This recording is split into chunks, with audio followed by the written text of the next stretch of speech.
बिस्मिल्लाहिर्रहमानिर्रहीम। तो दोस्तों, आज की इस वीडियो के अंदर हमारे पास एक क्वेश्चन है। उन्होंने हमसे हमारे से क्वेश्चन को पूछ लेता है कि आप लिखें एक C++ प्रोग्राम और रिज़ल्ट आप प्रिंट करवा दें जो डिपेंड करता हो ग्रेड के ऊपर किसी भी स्टूडेंट का, और उसमें इंस्ट्रक्शन भी साथ में दे दी कि आपने क्या करना है यूजिंग स्विच स्टेटमेंट। तो हमने साथ में स्विच स्टेटमेंट भी यूज़ करना है, यानी हमने प्रोग्राम लिखना है ग्रेड्स के ऊपर डिपेंड करता हो और यूजिंग का हमने यूज़ करनी है स्विच स्टेटमेंट। ये हमारी इंस्ट्रक्शन का साथ दी गई है। तो दोस्तों, इससे पहले कि हम अपने वीडियो की तरफ जाएं, अगर आप हमारे चैनल पर नए हैं तो हमारे चैनल RF के प्रोग्रामिंग फंडामेंटल्स को सब्सक्राइब करें और साथ में जो बेल आइकन के बटन को भी दबाएं ताकि हर नई आने वाली वीडियो का नोटिफिकेशन आपको मिल सके। तो दोस्तों, चलते हैं हम अपनी वीडियो की तरफ और देखें अब क्वेश्चन के अंदर ये बात है। सबसे पहले हमें पता है हम लिखना होता है header file hash include iostream. उसके बाद हम लिखते हैं यूजिंग नेम स्पेस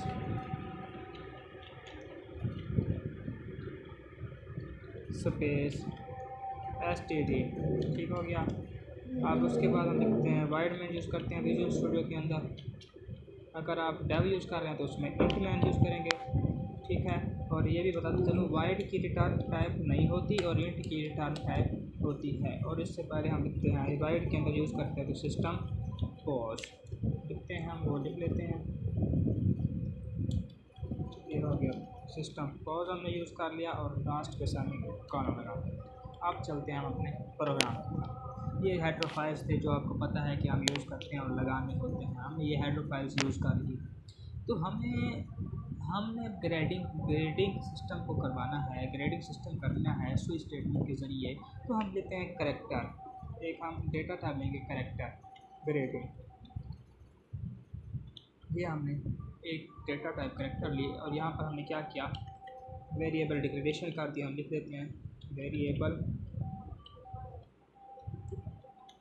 डिक्लेरेशन। ये हो गया वेरिएबल डिक्लेरेशन। ठीक हो गया। अब कैरेक्टर ग्रेडिंग करा दिया और हम ग्रेडिंग करते हैं CN करवा देते हैं इसको ग्रेडिंग को। ठीक हो गया। इसका क्या मतलब होगा, यही मतलब होगा, इसका क्या मतलब होगा CN ग्रेडिंग किससे करवा रहे हैं वो क्या करेंगे ग्रेडिंग, या हम इसके ग्रेड्स इंटर बाय यूज़र, जो यूज़र देगा ग्रेड वो होगा। ठीक हो गया। ये देखें पहले हमने ग्रेडिंग एक करैक्टर डिक्लेयर करवाया, यानी एक वेरिएबल डिक्लेयर करवाया। करैक्टर उसने जो साथ किया क्योंकि हम इंट करते तो इंट में वेरिएबल हम A B C ऐसे इस्तेमाल कर सकते हैं, पूरा नहीं कर सकते, और करैक्टर साथ में आया इस वजह से डेटा टाइप यूज़ की। अब हम स्विच स्टेटमेंट को यूज़ करते हैं स्विच, और स्विच के आगे दो ब्रैकेट इस्तेमाल लगाती है, तो उसके आगे दो ब्रैकेट्स करली लगानी होती हैं, और इसके बाद स्विच के अंदर लिखेंगे हम ग्रेडिंग। ठीक हो गया। ये ग्रेडिंग करवाना चाह रहे हैं और ये देखिए इसको ब्रैकेट ओपन करें। अब ऊपर देखें, अब हमने इधर क्या काम किया है, इधर हम कमेंट लिख देते हैं कि यूजिंग द स्विच स्टेटमेंट। ये हमने यहाँ पर स्विच स्टेटमेंट यूज़ कर दिया। ठीक हो गया। ये स्विच हमने, अब हम केस लगाते हैं। पहले मैं बता चुका हूँ केस। अब ये देखो ये हमने एक लिया A, और ये देखो अब इसका मतलब अगर कोई भी वेरिएबल एक डिक्लेयर करवाना है तो उसको सिंगल कोटेशन के अंदर लिखेंगे तो ठीक है, वरना एरर दे देगा। ठीक हो गया। और मैंने ये भी पहले बताया हुआ है कि केस के साथ जो भी हम चीज़ लगाते हैं वो अपनी होती है, क्योंकि हमें वही चीज़ इंटर करनी होती है, हमने वही चीज़ यूज़र से मांगनी होती है। केस के साथ इसका कोई ताल्लुक नहीं होता। यहाँ पर लिख देंगे हम यूजिंग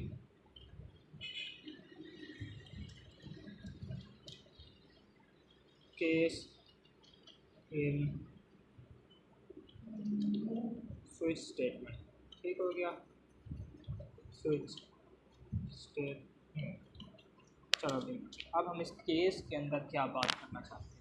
अब हम करवाते हैं सी आउट करवाते हैं स्टेट के केस के अंदर, और हम कहते हैं उसको कि क्या हम कहते हैं यू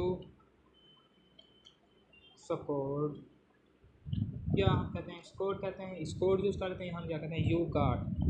यू गॉट 90 मार्क्स। ठीक है, वो कहते हैं, हम कहते हैं कि अगर आपका ग्रेड ए बना तो इसका मतलब है कि आपने नंबर 90 लिए सब्जेक्ट के अंदर। ठीक हो गया, और हम एंटर कर देते हैं इसको।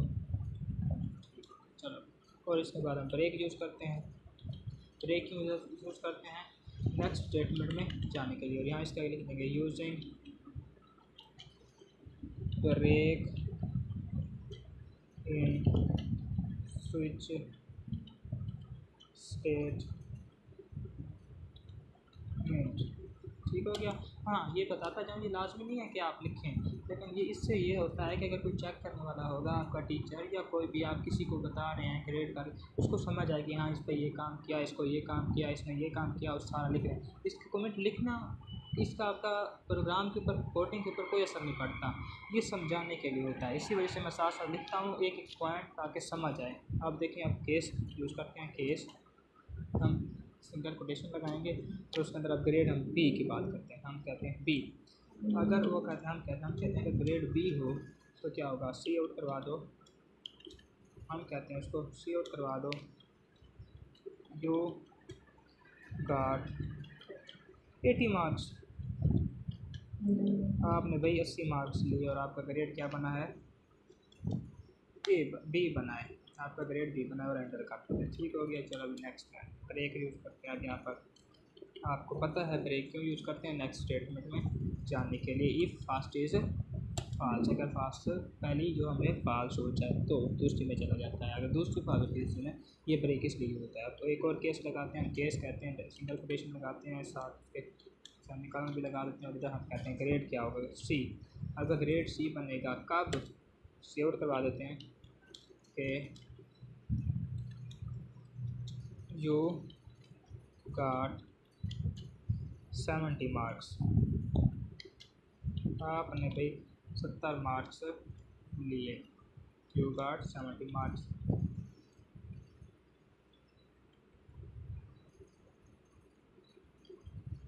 और एंटर कर देते हैं, और आपको पता है एंटर किस लिए यूज़ करते हैं, नेक्स्ट स्टेटमेंट में जाने के लिए। ये हमने ब्रेक यूज़ किया यहाँ पर, ये ब्रेक यूज़ कर लेते हैं हम, और साइन लिखा बस। ठीक है। हाँ, ये बात याद रखना, बच्चे बहुत ज़्यादा मिस्टेक करते हैं। केस के आगे लगाना है हमने कॉलम, ये देखो, और ब्रेक के आगे हम लगाना है सेमीकोलन, बस ये मिस्टेक ना हो, बाकी इतनी मुश्किल इसके अंदर नहीं होती है, बच्चे ही गलती करते हैं। अब केस यूज़ करते हैं हम एक मरतबा फिर, और यहाँ पर डबल कोटेशन यूज़ करते हैं, डबल कोटेशन यूज़ कर लेते हैं, सामने का सेमीकोलन लगा देते हैं, और ग्रेड हम कहते हैं कब का डी होगा कि यू गॉट, सी आउट करवाते हैं हम, तो इसको कहते हैं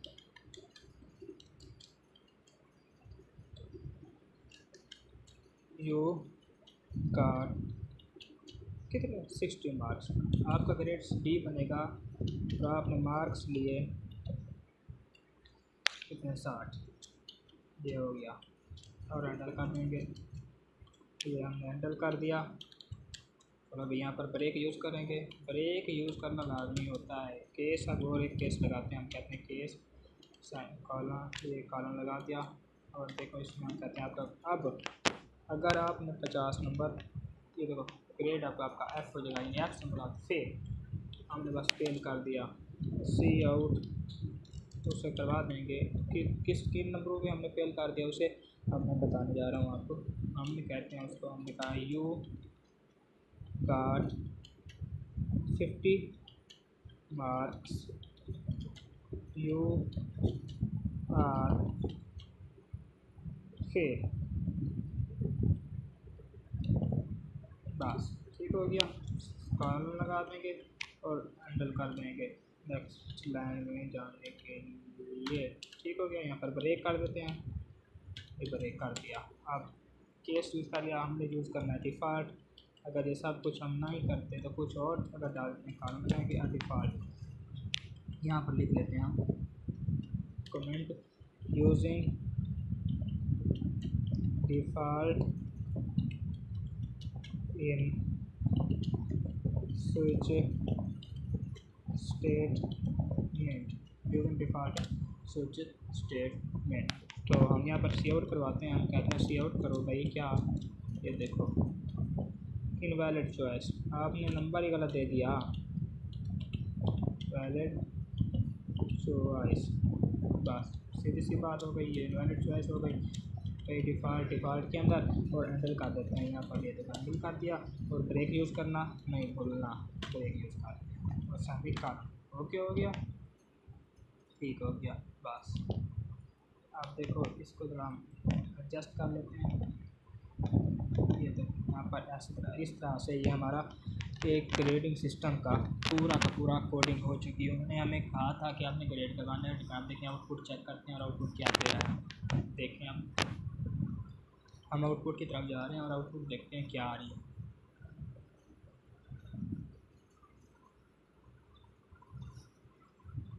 चलो भाई, अब हमने ग्रेड इसके अंदर डालना है। केस हमने उससे पहले हमने कहा है कि सी एन ग्रेडिंग करो। अब इधर ग्रेड करते हैं हम ए। अब देखिए क्या कहता है, यू गॉट 90 मार्क्स। अच्छा जी, अगर आप चाहते हैं ये है, अगर ग्रेड ऊपर हमने कैट ए लिखा, ग्रेड हमें पता है केस ए का 90 मार्क्स आ गए। अगर हम चाहते हैं कि हमें ऊपर कोई ना कोई एक स्टेटमेंट मिलनी चाहिए, तो हम यहाँ पर ग्रेडिंग के बाद यहाँ पर एक सी आउट करवा देते हैं। हम कहते हैं सी आउट, और आसानी के लिए समझने के लिए, वैसे तो इतना ज़रूरी नहीं है, इंटर यू आर ग्रेड। अब जो इंटर आप ग्रेड करेंगे, आप इंटर ग्रेड करेंगे ना, तो हमारे पास उसके मार्क्स आ जाएंगे। भाई आपने का ग्रेड ये है और आपने मार्क्स ये लिए। आप देखें, आप करते हैं, उस टाइम ए ग्रेड किया था हमने, ए पुट किया था। अब हम ग्रेड वो मांगेगा हमसे, इंटर योर ग्रेड। हम अब करते हैं बी, तो हमारे पास मार्क्स आने चाहिए 80। क्यों? हमने यहाँ पर उसको देखें, आप मैं दिखाता हूँ आपको। ये देखें कि हमने उससे पहले बता रखा है ए ग्रेड होगा तो 90 मार्क्स बनेंगे, बी होगा तो हमारे पास 80 बनेंगे। और देखें, ये देखें, ये हमने उसे बता रखा है बी ग्रेड पे 80 मार्क्स। अच्छा, अब हम एक बार फिर चेक करते हैं सी ग्रेड पे। अब सी, अगर हमने सी दिया ग्रेड उसे, तो क्या होगा, यू गॉट 70 मार्क्स। ये हमने सी पे उसको पहले दे रखा है। अब हम कोई ऐसा पुट करते हैं जो हमने दिया है कि इनवैलिड चॉइस देते हैं। डिफ़ॉल्ट तो पता चले डिफ़ॉल्ट कैसे वर्क करता है। हमने ई दिया, ई इस्तेमाल दिया, लेकिन हमने उधर ई दिया ही नहीं है, पहली बात। और देखो A B C D E F हम दे दिया, ठीक हो गया। अब ई है, ये देखो वो खाएगा इनवैलिड चॉइस, हमने ये बताया नहीं है उसको भाई। हम अगर ए बी सी, और ये बात भी हाँ एक और बात मैं बताता चलूँ कि मिसाल के तौर पर आपने यहाँ पर दिए हुए हैं कैपिटल सारे, A B capital, C capital, D और एफ भी कैपिटल दे रखा है, तो ठीक है। अगर मिसाल के तौर आप कहते हैं कि मैंने ए तो दे रखा है और आपने यहाँ पर देखें स्मॉल ले दे दिया, वो कह देगा इनवैलिड चॉइस, आपके पास ये नहीं है। क्या मतलब हुआ कि जो पीछे आप वर्ड डिक्लेयर करवाएंगे, अगर करेंगे तो वही देना पड़ेगा बाई डिफ़ॉल्ट, वरना वो कह देगा इनवैलिड चॉइस। आपने ये तो बताया ही नहीं है। ये स्मॉल और कैपिटल में ये इस तरह से होता है। दोस्तों, ये थी आज का हमारा क्वेश्चन था C++ प्रोग्राम का। उन्होंने हमसे पूछा हुआ था कि हमें आपने एक ग्रेडिंग सिस्टम बना के देना है, लेकिन उन्हें instruction they the using the switch statement करनी है। ये ग्रेडिंग सिस्टम हमने इफ एल्स में भी पढ़ा था। इफ एल्स में थोड़ा तरीका मुख्तलिफ था, अगर ये ना हो तो ये हो, ये हो तो ये हो। इसी तरह ये थी आज की हमारी वीडियो। दोस्तों, अगर आपको हमारी वीडियो पसंद हो तो हमारे